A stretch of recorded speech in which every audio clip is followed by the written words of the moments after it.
అరే ఏంట్రా ఇది ఎక్కడ చూసినా కార్బన్ క్లీనింగ్ అని చెప్పేసి సోషల్ మీడియాలో. నీ కార్బన్ క్లీనింగ్ అంటే తెలియదా? ఇప్పుడు నీ కార్ ఉంది కదా, అయినా నా కార్ గురించి ఎందుకు అడుగుతున్నావు? నేను time to time engine oil change చేస్తాను కదా. నువ్వు ఫస్ట్ స్టార్టింగ్లో షోరూమ్లో తీసుకున్నప్పుడు నీ వెహికల్ ఎలా అయితే ఉందో ఇప్పుడు కూడా అలానే ఉందా?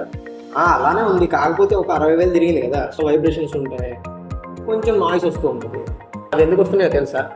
కార్బన్ పట్టడం వల్ల మాత్రమే వచ్చేది. సో ఇప్పుడు మన వెహికల్ ఏదైతే ఉందో అది పెట్రోల్తో నడిచే వెహికల్ అయినా కానీ డీజిల్తో నడిచే వెహికల్ అయినా కానీ 100% ఫ్యూయల్ అనేది కన్జ్యూమ్ చేయలేదు, ఓన్లీ 70% మాత్రమే యూజ్ అవుతుంది.